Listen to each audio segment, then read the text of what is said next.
신약성경 마태복음 7장 24절부터 29절까지 말씀, 우리 하나님을 경외하는 마음으로 한 목소리로 같이 읽겠습니다.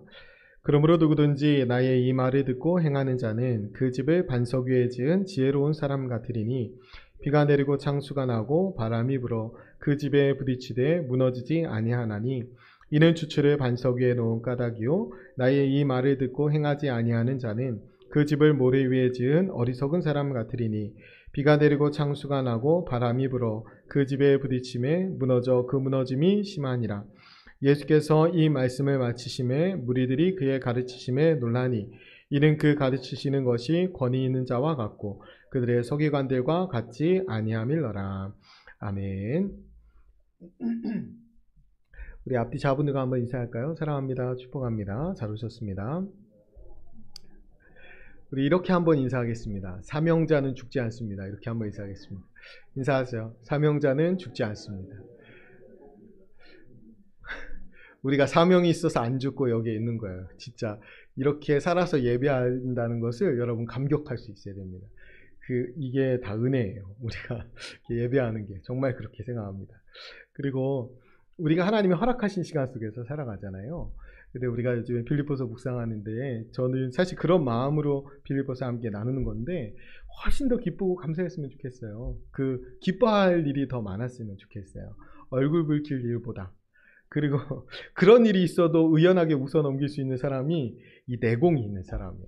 그런 사람들이 됐으면 좋겠습니다. 그리고 하루하루 산다는 것은 굉장히 기쁜 일이에요. 그렇잖아요. 하루하루 산다는 것은. 그래서 그 하루를 정말 기쁨 가운데 사느냐 그렇지 못하느냐는 사실 나한테 달려있어요. 그리고 오늘 말씀이 반석 위에 집 짓는 거잖아요. 내 인생을 정말 반석 위에 든든히 세워가느냐 아니면 모래 위에 허망하게 세워가느냐 그거 나한테 달려있는 거예요. 그러니까 오늘 우리가 이 말씀을 통해서 다시 한번 우리가 이 땅 가운데 사명자로서 어떻게 살아갈지 그거 한번 결단하는 시간 되었으면 좋겠습니다. 우리가 바로 앞전에 지난주죠. 지난주에 우리 김효준 선생님과 말씀 나누셨고 그 전주인데 21절부터 23절까지는 주여 주여 이렇게 말만 하고 행하지 않는 사람들에 대해서 나왔다면 오늘은 듣기만 하고 행하지 않는 사람. 뭐가 더 나빠요? 말만 하고 행하지 않는 사람, 듣기만 하고 행하지 않는 사람. 뭐가 더 나빠요? 둘 다 나빠요. 결론 똑같은데 저는 뒤에가 목회자 입장에서는 뒤에가 더 나빠요. 뒤에가. 정말로 정말 말씀 잘 듣는 것 같은데 하나도 실천하지 않으면 힘이 빠지잖아요. 근데 오늘 말씀해 보면 알 수가 없어요. 말씀을 듣는데 정말 행할 사람인지 순종할 사람인지 겉으로 봐서는 알 수 없어요. 그런데 우리가 그게 필요한 것 같아요. 오늘 말씀에서 사실 결론부터 말씀드리면 순종하려고 말씀을 들어야 돼요. 참 좋다. 듣기 좋다. 깨달아진다. 나 실망하시. 이 정도로 끝날 거면은 사실은 그렇게 계속 말씀을 들으면 그게 그냥 말씀이 유익거리밖에 되지 않습니다. 나에게 능력이 되지 않아요. 말씀을 듣고 내가 오늘 말씀 듣고 순종해야지. 우리가 겉으로 제가 여러분에게 아멘 아멘 강요하지는 않습니다. 그러나 속으로라도 저 말씀은 내가 지켜야 될 말씀이다 하면 아멘 하셔야 돼요. 그리고 그 말씀을 순종하셔야 됩니다. 말씀을 듣고 난 다음에 반응에 따라서 우리의 인생이 달라집니다. 그 말씀을 오늘 하고 있는 거예요. 여러분 똑같은 자리에서 말씀을 들어도 말씀을 행하는 사람이 있고 말씀을 안 행할 사람이 있다는 거예요. 여러분 지금 다 저를 바라보면서 이렇게 말씀을 잘 지킬 것처럼 초롱초롱하게 쳐다보시지만 믿을 수가 없어요. 그래서 알 수가 없어요. 저 믿을 수 없을 뿐만 아니라 알 수도 없어요. 그래서 나는 하나님을 잘 믿어야지 성도님들을 믿으면 안 되겠다 생각했어요. 우리 서로가 하나님을 잘 믿고 서로는 믿음의 대상이 아니에요. 사랑의 대상이고 긍휼의 대상인데 그런데 우리가 똑같은 자리에 있어도 알 수 없어요. 그렇잖아요? 근데 애들 학교 보내면 알잖아요.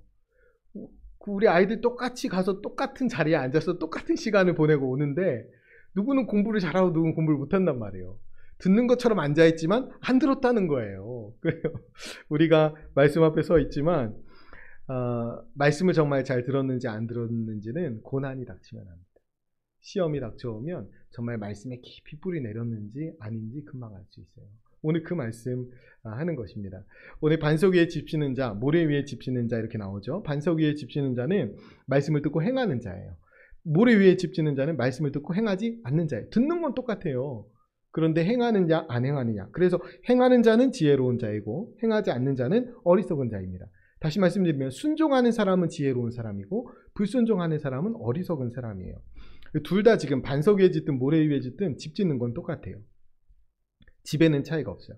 그래서 겉으로 봐서는 알 수가 없어요. 아마 저는 죽을 때까지 모를 것 같아요. 하나님은 여러분의 내면을 살피시지만 저는 겉을 봅니다. 외모를 봅니다. 그래서 알 수가 없어요. 그런데 기초는 눈에 보이지 않아요. 집의 기초는. 그런데 이게 겉으로 드러난 집만 봐서는 그 기초를 알 수가 없어요. 그런데 비가 내리고 창수가 나고 바람이 불면 그 기초가 어떤지 안다는 거예요. 우리가 고난이 닥쳐오면 내가 진짜 뿌리 깊이 내린 좋은 신앙인지 아닌지 알 수 있다는 거예요. 그래서 집을 짓는 것보다 먼저 그 기초를 다지는 것이 훨씬 더 기초가 중요해요. 어디다 짓느냐. 캄보디아 가서 집을 져보지 않았습니까? 잠깐이지만 제가 삽을 좀 떴지만 근데 기초 작업이 오래 걸리더라고. 기초 위에 샌드위치 판넬 올리는 건 금방이에요. 그런데 그 흙 위에 반듯한 수평 맞춰서 이렇게 시멘트 기초를 든든하게 하는데 오래 걸리더라고요. 우리 신앙도 어디에 세워지느냐, 반석 위에 세워지느냐, 모래 위에 세워지느냐, 이게 아주 큰 차이라는 거죠. 그러니까 집을 짓는 것보다 기초가 훨씬 더 중요해요. 우리는 교회 안에서도 자기 욕망을 위해 성을 쌓을 수 있습니다. 이거는 모래 위에 성 쌓는 거예요. 예수 그리스도 위에 성을 쌓아야 돼요. 그게 반석이잖아요. 예수 그리스도 위에 우리의 인생과 우리의 삶을 쌓아가야 됩니다. 겉으로 봐서는 알 수가 없어요. 그래서 남은 절대 몰라요. 저는 여러분을 알 수가 없어요. 안심하세요. 저는 여러분의 속을 알 수가 없어요. 여러분도 제 속을 알 수 없기 때문에 이렇게 안심하고 설교하는 거예요. 그런데 하나님은 우리의 내면과 동기를 살피십니다. 그래서 우리 스스로가 우리의 내면과 동기를 살펴야 돼요. 여러분 10길 물속은 알 수 있어도 한 길 사람 속은 알 수가 없어요. 우리 서로는 그 속 알 수 없습니다. 그런데 하나님은 심령 깊은 곳을 감찰하시는 분이에요. 그래서 오늘 28절 29절 말씀을 보면 이게 지금 결론이거든요. 예수께서 이 말씀을 마치심에 무리들이 그의 가르침에 놀라니 이는 그 가르치시는 것이 권위 있는 자와 같고 그들의 서기관들과 같지 아니함이로라. 아멘. 권위는 어디서 나오냐면 서기관들은 살인, 겉으로 드러나는 행위, 간음, 겉으로 드러나는 행위 이것만 다뤘어요. 근데 예수님은 오셔서 마음을 다루시는 거예요. 마음으로 음욕을 품은 거, 그 간음한 거야. 마음으로 미워한 거, 그 살인한 거야. 그러니까 주님은 내면 깊은 곳까지 살피시는 권위 있는 하나님이시라는 거예요. 우리가 하나님의 말씀을 권위 있게 받는다는 것은 그 말씀으로 우리 내면을 비추어 보는 것입니다. 남이 보는 겉모습 말고 내가 알 수 있는 하나님과 내가 아는 그 내면을 비추어 보고 그 말씀을 권위 있게 받고 내면이 변화돼야 돼요. 그 말씀 지금 하고 있는 겁니다. 하나님께서는 권위 없는 이 당시의 바리새인과 서기관들은 겉모습만 변화시켰어요. 자기들도 겉만 변했어요. 그래서 회칠한 무덤이라고 하지 않습니까? 그럼 예수님은 오셔서 내면을 변화시키는 거예요. 그래서 우리가 말씀을 들으면서 우리의 속, 내면과 동기를 잘 살펴야 됩니다. 그 내면과 동기를 잘 살펴야 우리가 반석 위에 집을 짓는지 모래 위에 집을 짓는지 알 수 있어요. 어떤 목사님이 막 몸을 불사르게 막 내어줄 정도로 교회를 위해서 헌신했습니다. 막 돈도 다 막 집을 팔아서라도 내고 그래서 막 교회를 다 튼튼하게 짓고 멋있게 세우고 사람들을 다 많이 모으고 그 다음에 아들한테 딱 세습을 했어요. 그럼 어떻게 되는 겁니까? 그것이 모래 위에 집을 짓는 거예요. 사람들은 모르죠. 함께 교회에 있는 사람들도 모를 수 있습니다. 그런데 하나님은 아셔요. 그 내면의 동기를 살피신다는 거예요. 우리 스스로가 겉으로 드러나는 행위로 우리의 신앙을 보장하려고 하지 마세요. 우리가 헌금 내는 거, 여러분 아나니아 삽비라가 헌금 내다 죽었잖아요. 그러니까 헌금 낸 겉 행위로는 알 수가 없어요. 어떤 동기인지, 하나님을 어떻게 생각하는지 알 수가 없다는 거예요. 그래서 우리가 날마다 우리 스스로의 내면을 잘 살펴야 돼요. 이게 굉장히 무서운 건데요. 사실은 저는 여러분의 겉만 봐요. 그래서 겉밖에 볼 수가 없죠. 그래서 여러분이 막 헌신하면 막 좋은 성도인 것 같아요. 그런데 겉으로 드러나는 헌신만으로는 평가할 수 없다는 거예요. 그래서 우리가 스스로 나 스스로 그렇게 평가하지 않도록 조심해야 되고 남도 그렇게 평가하지 않도록 조심해야 됩니다. 헌신이 어디에서 비롯되었는지가 중요해요. 그리고 그 헌신의 목적이 무엇인가가 중요합니다. 이게 제일 중요해요. 제가 선교 가면서 CBMC에서 말씀 나누면서 제가 그런 말씀 드렸어요. 우리는 가서 그 선교지를 잘 둘러보고 오는 것만도 의미가 있다. 그런데 가서 뭘 봐야 되냐면 하나님의 열심을 봐야 된다. 하나님이 이 선교사님을 통해서 캄보디아에 어떻게 열심을 내면서 하나님이 하시는 일이 무엇인지 그리고 선교사님을 통해서 그리고 그곳에 하는 모든 선교 일들을 통해서 하나님의 영광을 봐야 된다. 이 두 가지였거든요. 우리도 마찬가지예요. 삶 가운데 하나님의 열심이 우리 신앙의 동기가 되어야 됩니다. 내 열심이 아니고 내가 열심은 항상 왜곡되게 되어 있어요. 하나님이 나에게 주신 열심이 있어야 돼요. 부어주시는. 그래야 우리는 하나님의 동기로 그 일을 행할 수 있고, 그리고 목적은 하나님의 영광이어야 돼요. 우리는 얼마든지 하나님의 영광을 내 영광으로 바꿔먹기를 좋아합니다. 그래서 이거 조심해야 된다는 거예요. 아나니아 섭비라가 왜 헌금 드렸겠어요? 체면 때문에 드렸잖아요. 다 드렸는데 우리도 안 드릴 수 없어서. 그것은 하나님의 영광을 바라본 게 아니에요. 내 영광, 내 체면을 바라보는 것이지. 근데 그 겉으로는 우리가 구별할 수가 없다는 거예요. 그래서 헌금은 각각 마음에 정한 대로 할 것이. 남이 정해줄 수 없습니다. 내가 마음에 정하고 내가 내 동기를 살피고 하나님께 드리는 마음으로 해야 되는 거예요. 결국 이런 것들이 진짜인지 가짜인지는 언제 드러나냐면 비가 내리고 창수가 나고 그러면 그 기초를 알 수 있어요. 고난이 닥쳐오면 그 신앙이 어떤지 알 수 있습니다. 말씀을 듣고 행하는 것이 늘 축적되어 있는 사람은 고난이 와도 잘 흔들리지 않아요. 그런데 하나님을 위해서 말씀을 듣고 행해야 되는데 그렇게 하지 못한 사람, 혹은 했는데 나를 위해서 했던 사람, 내가 무너지는 것 같은 풍파가 오잖아요. 신앙이고 뭐가 없어요. 신앙 좋은 권사님 같은데 같아 보였는데, 그런데 시험에 넘어져서 막 이렇게 돌변할 때 되면 당황스러울 때가 있어요. 그런데 결국 그 돌변하는 지점은 뭐냐? 내 식구, 그 부분이에요. 거기를 그렇게 막 하나님의 이름 때문에 막 다윗처럼 만군의 여호와의 이름을 위하여 분연히 일어나는 성도를 별로 보지 못했습니다. 시험 가운데 다 나 때문에 그래요. 나 때문에. 시험 들면 교회 안 나온다고 그러시는데 그 교회는 나오세요. 시험 들면. 여러분, 교회가 제일 안전해요. 특히 시험 들었을 때는 교회가 안전해요. 딴 데 가시면 큰일 나요. 여러분, 빌립보서에서 바울을 보면 감옥에 갇혀 죽을 날을 기다리잖아요. 근데 기쁨을 안 잃어버려요. 이게 반석 위에 집을 짓는 사람이에요. 그의 인생이 지금 예수 그리스도를 위해서, 예수 그리스도의 복음을 위해서, 하나님의 나라를 위해서 살았기 때문에 내가 허물어지는 풍파가 닥쳐와도 그거 크게 개의치 않아요. 오히려 뭐라고 합니까? 나 지금 죽었으면 더 좋겠는데? 그런데 너희를 위해서 사는 게 더 유익하니까 내 살겠다, 이렇게 얘기하죠. 하나님의 나라를 위해 사는 겁니다. 그렇게 반석을 세워가는 거예요. 우리가 예수님의 말씀대로 행하고 예수님의 말씀대로 이루어지는 능력을 체험해야 됩니다. 이게 반석 위에 세우는 거예요. 그래야 예수님 위에 우리의 삶이 든든히 세워질 수 있어요. 말씀을 지키는 이유가 나여서는 안 돼요. 말씀 잘 지켜서 나 복 받아야지. 그거 내 왕국 세우는 거죠. 말씀을 잘 지켜서 내가 하나님 앞에 영광 올려드려야지. 내가 말씀 잘 지키면 우리 하나님이 기뻐하시겠지. 내가 말씀을 잘 지키면 나를 통해서 하나님과 하나님의 나라가 전해지고 드러나겠지. 그럼 나처럼 이 기쁨을 누리는 사람이 또 나타나겠지. 이것이 우리의 동기가 되어야 되는. 이 동기가 아니면 모래 위에 짓는 거예요. 이 동기를 분명히 하셔야 됩니다. 말씀대로 살아서 잘 먹고 잘 살아야지. 그럼 빵점이에요. 빵점. 말씀대로 잘 살아서 하나님의 영광이 돼야지, 하나님의 노래가 돼야지, 하나님의 찬송이 돼야지, 그리스도의 편지가 돼야지, 이래야 된다고요. 그것이 우리의 목적이 돼야 돼요. 그래서 말씀의 원칙을 세우고 그 원칙 위에 인생을 든든히 세워가야 됩니다. 우리가 지난날 신앙생활을 해오면서 주님 앞에서 주님을 위해서 세운 삶의 원칙들, 신앙의 원칙들이 무엇이 있는지 한번 돌아볼 수 있어야 합니다. 우리가 원칙이 없다면 실천하지 않은 거예요.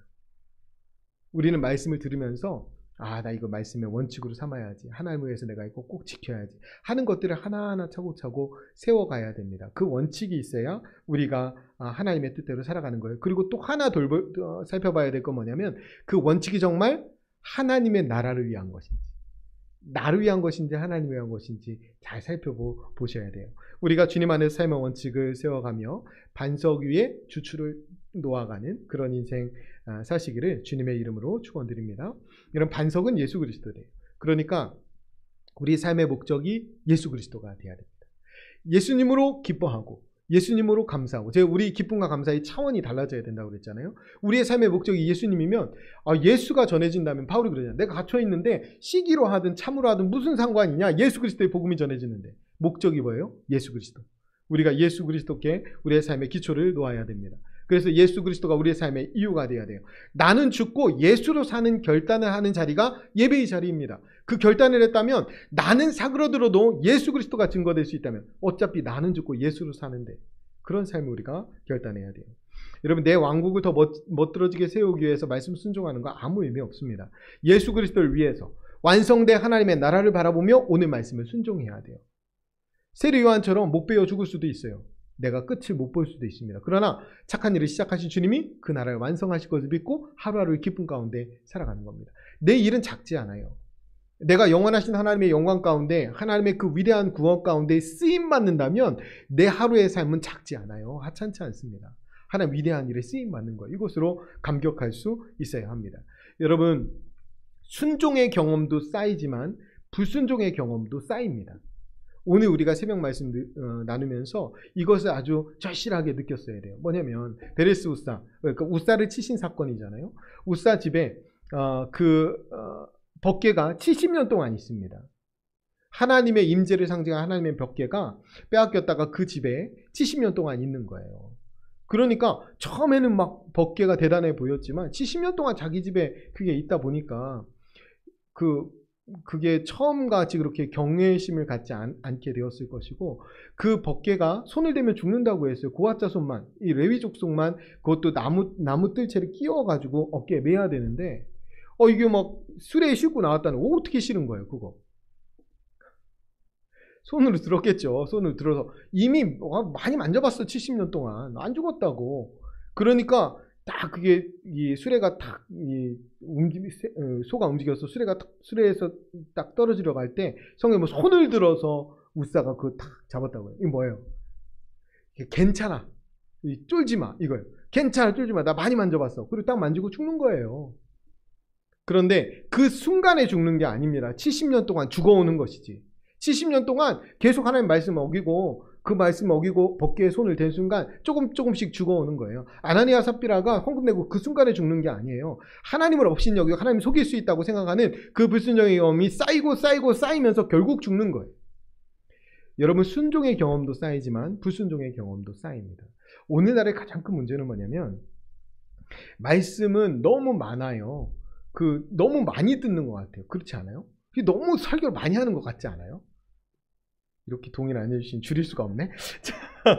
그런데 순종이 줄어드는 거예요. 순종이. 말씀을 듣기는 많이 하는데 순종을 안 하는 거죠.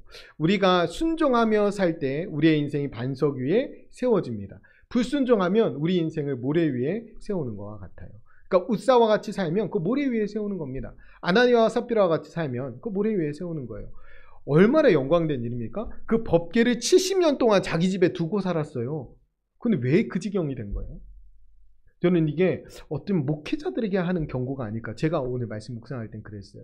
사실 말씀을 잘 왜곡하는 사람이 누굴까? 내가 아닐까? 내가 제일 많이 얘기하고 말한 대로 살지 못하고, 그게 하나님 말씀을 제일 왜곡하는 거 아닐까? 하나님 말씀을 가까이 하다 보니까 그 말씀을 경외심으로 받지 못하고 순종하지 않으면서도 얼마든지 얘기할 수 있으니까 그 말씀을 왜곡하는 게 내가 아닐까? 이 베레스 우사라는 사람이 자기 집에 그 70년 동안 있으니까 경외심 잃어버리는 거예요. 그러니까 교만해지는 거죠. 아나니아 삽비라 하나님 앞에 헌신했으면 남보다 많이 냈을 수 있어요. 그래서 주변 사람들로부터 박수받고 칭찬받고 들었을지 몰라요.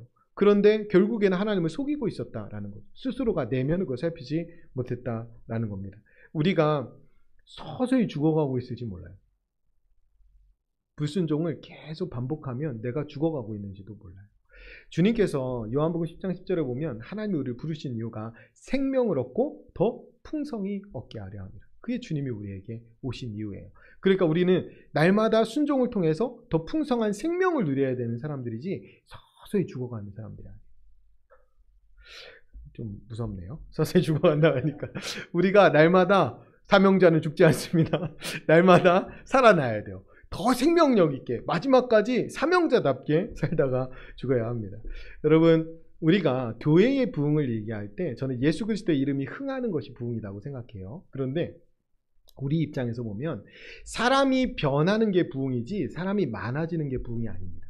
여러분, 순종하는 사람들이 많아진다면 그건 부흥이 분명해요. 불순종하는 사람들이 많아진다면 그거 어떻게 되는 겁니까? 내일 작정하고 신천지 500명이 우리 교회에 등록했다.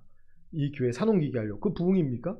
아니에요. 불순종하는 사람 500명 늘어나면 그 큰 위기죠. 우리가 부흥한다는 것은 순종하는 사람들이 많아지는 거예요. 그러니까 하나님 앞에 변화된 그리스도인들이 많아져야 됩니다. 변장한 그리스도인들이 많아지면 안 돼요. 변화된 그리스도인들 말아야 되지, 막 이렇게 양을 탈을 쓰고 이렇게 변장하고 들어와가지고 그 산길자를 찾는 그 이리와 같이 있으면 안 된다는 거예요. 신천지가 그런 짓들을 많이 하잖아요. 근데 그 내면의 동기들을 보면 그 사람들이 그렇게 해야 잘 구원받고 그래야 돼야 신천지에 들어가고 이런 거잖아요. 그런 하나님이 어디 있습니까? 우리가 동기를 잘 살피고 변화된 그리스도인 되어야 합니다. 우리가 다 진짜처럼 보이지만 알 수 없어요. 고난이 닥쳐야 알 수 있어요. 그래서 우리에게 고난이 오는 것은 유익이에요. 그때 우리 스스로를 돌아볼 수 있습니다. 막 비가 오고 바람이 불고 창수가 나고 그럴 때 스스로의 뿌리가 깊이 내려져 있는지 잘 살펴보셔야 돼요. 제가 주일에 잘 변하지 않는다고 말씀드렸고, 근데 제가 말씀 잘못 드린 것 같아. 성도님들이 잘 변하지 않는다고 그랬는데 잘못 말씀드렸어요. 저와 성도님들이 잘 변하지 않아요. 제가 성도님들만 말씀드린 것 같아서 잘 변하지 않죠. 우리 모두는 잘 변하지 않아요. 그런데 예배 자리에서 변화된다라는 말씀을 드린 이유가 말씀을 듣고 순종하면 100% 변합니다. 말씀을 듣고 순종하지 않으니까 안 변하는 거예요. 말씀을 듣고 순종하면 100% 변해요. 그러니까 변하지 않는 이유는 순종하지 않기 때문에 그래요. 하나님이 순종할 수 있는 능력의 말씀을 우리에게 이미 주셨습니다. 그 말씀을 받고 우리가 순종하면 100% 변화되게 되어 있어요. 그래서 오늘날의 가장 큰 문제는 저는 이 순종이 없어진 것이다 라고 생각해요. 그래서 저도 말씀을 전하기 전에 내가 순종할 것은 무엇일까 하나님 앞에 철저히 말씀 먼저 묵상하고 적용하고 그 다음에 여러분에게 말씀을 전해야 되겠고, 또 여러분들도 말씀을 들을 때 각오가 그래야 된다. 오늘 뭘 순종할까? 오늘 뭘 듣고 뭘 순종할까? 이렇게 해야 돼요. 그 공부 잘하는 아이들은 저 시험에 나오지 않을까 이렇게 듣는데, 공부 못하는 아이들은 시험 범위도 엄마가 알려줘야 돼요. 집에 와가지고 시험 범위를 몰라가지고. 우리 집에만 그런 일이 있나요? 그런데 우리가 하나님의 말씀을 순종하기 위해서 들어야 돼요. 저 말씀을 철저히 순종해야 되겠다. 순종하면 100% 변합니다. 순종하면 100% 변해요.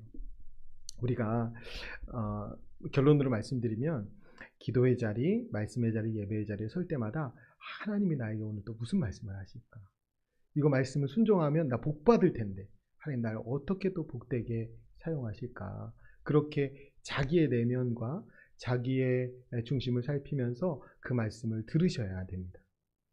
이 말씀 김권사가 들으면 참 좋을 텐데 이런 생각하지 마세요. 그러니까 저는 각자의 그 단계가 있어요. 신앙은 갑자기 여기 있다가 이만큼 성장하지 않아요. 계단을 올라가는 것처럼 한 계단 한 계단 올라가는데 이만큼 올라가 있는 사람이 저 밑에 있는 사람 비난할 수 없어요. 각자가 각자의 몫에서 각자의 분량대로 점점 어제보다 나은 사람이 돼가면 되는 거예요. 그런데 우리가 다른 사람 속 못 본다니까요. 그 사람 내면이 어떤지 모른다니까. 나만 봐요, 나만. 그래서 내 내면을 살피고 내 동기가 어떠한지, 내가 정말로 진실로 하나님 사랑하면서 내 반석 위에 집 짓고 있는지, 내가 교회에서 이렇게 헌신하는 거 하나님이 주신 은혜가 너무 기뻐가지고 하고 있는지, 누가 좀 나 좀 알아봐 주지 이러고 하고 있는지, 그런 동기라면 이게 위험해요. 언젠가 이렇게 빵 터져요. 시한폭탄처럼. 우리가 내면의 동기를 하나님을 위해서, 하나님을 위해서라면 내가 이거 얼마든지 할 수 있지, 이거 동기를 끝까지 잃어버리시면 안 돼요.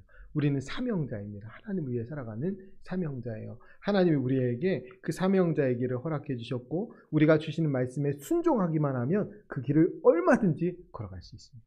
하나님은 너무나 신기하게도 우리가 모두 영적인 존재고 영이신 하나님 우리 안에 계시잖아요. 나에게 꼭 필요한 말씀 하나님 나에게 주신다는 거예요. 나에게 순종해야 될 것. 그 말씀을 딱 깨달으면 삶이 바뀌어요. 새벽에도 딱 나에게 들어오는 말씀이 있으면 그 삶이 바뀌는 거예요. 예배의 자리에도 딱 순종한 말씀이 나에게 딱 들어와서 그거를 각오하고 결단하고 순종하게 되면 삶이 100% 바뀌어요. 근데 옆에 분은 받은 것 같은데 나는 그거 못 받잖아요. 그럼 억울하셔야 돼요. 그냥 돌아가가지고 오늘은 뭐 허탕인가 보다 이러지 마시고 오늘 뭐 목사님 말씀이 별로네 이러지 마시고요.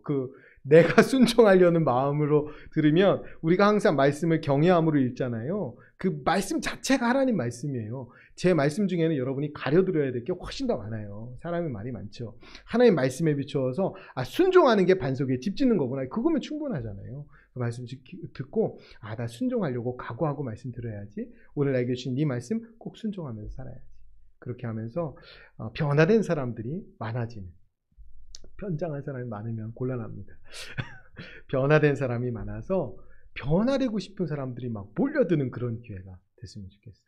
좋은 교회 가면 말씀에 순종하는 사람들 많아서 막 얼굴 표정부터 달라지고 기쁨과 감사가 달라진다고 하더라. 이것이 우리의 전도가 돼야 돼요. 그 일을 잘 감당하는 저와 여러분 되시기를 축원드립니다. 우리 들은 말씀 마음에 담고 기도합시다. 스스로의 내면과 동기를 잘 살피며 행함이 있는 신앙인이 되게 해 주옵소서. 예수님의 말씀대로 행하고 말씀대로 이루어지는 능력을 체험하게 해 주옵소서. 하나님과 하나님의 나라를 위해 말씀의 원칙을 세우고 그 원칙대로 인생을 든든히 세워가게 해 주옵소서. 우리 결단하면서 함께 통성으로 기도하겠습니다. 기도합니다.